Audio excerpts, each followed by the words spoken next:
Well, health officials, they are considering another round of the COVID-19 bivalent boosters for the most vulnerable Americans. This comes just weeks after the FDA authorized use of bivalent boosters for children as young as 6 months old. And here to talk more about this, Dr. Jeff Potoff, UW Health's Chief Quality Officer. Doctor, great to see you. Most vulnerable Americans, who does that include? Yeah, this can include people at the extremes of age, so the elderly, but also those folks with severely immune compromised conditions, whether they're a solid organ transplant recipient, maybe there's someone who is undergoing chemotherapy for cancer.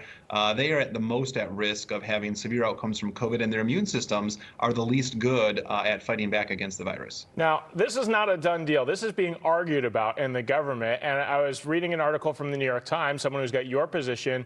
It seems the problem with boosters is they wane in effectiveness pretty quickly, right? You know, they can. So for people with competent immune systems, previous boosters, they can last up to 10 months, but that's probably not true for folks who have these immune compromising conditions. But the crux here is we don't know exactly how long they will provide extremely good protection against severe disease, hospitalizations, emergency department visits. There's almost no harm in giving a booster, say at 6 months or something like that, other than the logistics of making it happen and getting people to go out there and get it done. And some other countries have already started doing this with those most vulnerable categories, right? Yeah, I think throughout the pandemic, we've seen some early adopters to saying, you know what, let's just get that booster out there. People can decide if they want it. It's likely not harmful. It may have some benefit, especially once you get 6 months to that 10-month period. We just don't know yet how effective those boosters are in that specific population. For those of us not in the high-risk category, I have to be honest, I have lost track. I am not sure when I'm supposed to get that next shot or when it might even be available. Where are we right now?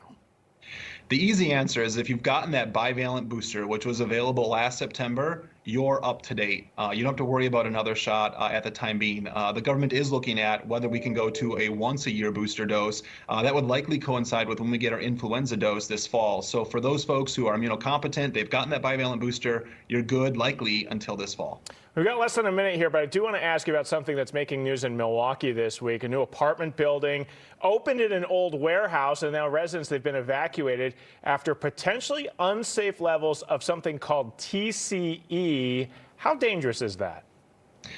You know, so trichloroethylene is a chemical compound that was used in the past as a degreaser of metal equipment. So you do tend to find it in industrial areas.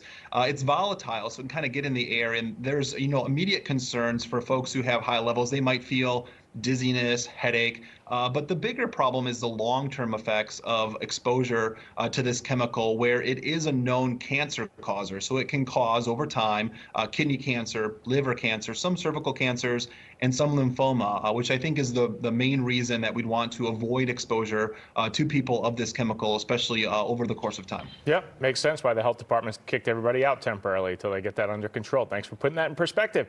Dr. Jeff Potter from UW Health, appreciate your time. Thank you.